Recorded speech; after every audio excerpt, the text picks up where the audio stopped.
we now stand at a crossroads, a moment in time at which two very different visions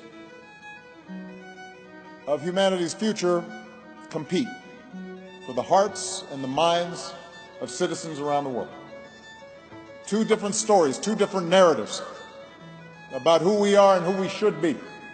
Look around. Strongman politics are ascendant, suddenly, whereby elections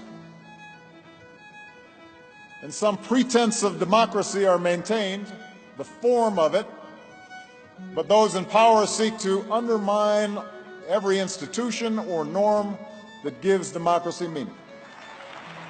In the West, you've got far-right parties that oftentimes are based not just on platforms of protectionism and closed borders, but also on barely hidden racial nationalism.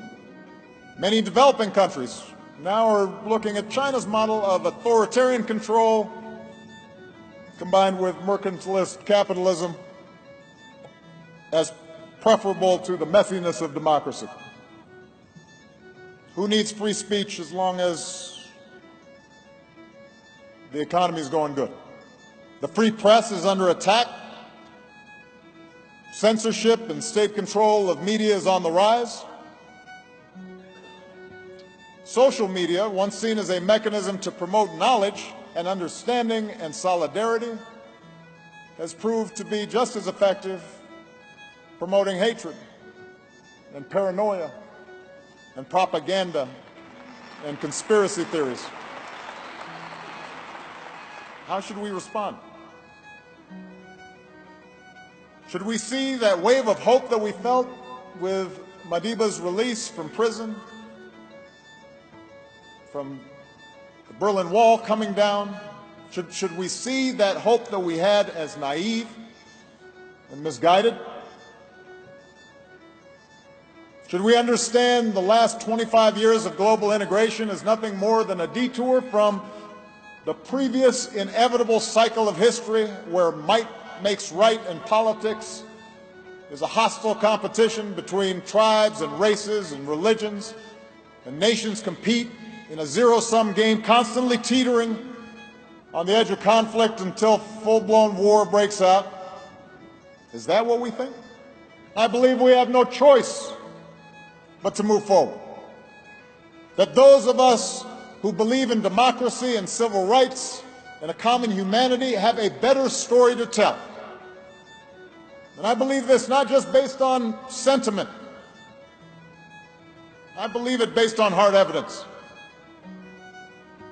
The fact that the world's most prosperous and successful societies, the ones with the highest living standards and the highest levels of satisfaction among their people, happen to be those which have most closely approximated the liberal progressive ideal that we talk about and have nurtured the talents and contributions of all their citizens. The fact that authoritarian governments have been shown time and time again to breed corruption because they're not accountable, to repress their people, to lose touch eventually with reality, to engage in bigger and bigger lies that ultimately result in economic and political and cultural and scientific stagnation. Look at history. Look at the facts. The fact that countries which rely on rabid nationalism and xenophobia and doctrines of tribal, racial, or religious superiority as their main organizing principle, the thing that holds people together, eventually those countries find themselves consumed by civil war or external war. Check the history books. The fact that technology cannot be put back in a bottle. So we're stuck with the fact that we now live close together, and populations are going to be moving, and environmental challenges are not going to go away on their own. So that the only way to effectively address problems like climate change or mass migration or pandemic disease will be to develop systems for more international cooperation, not less.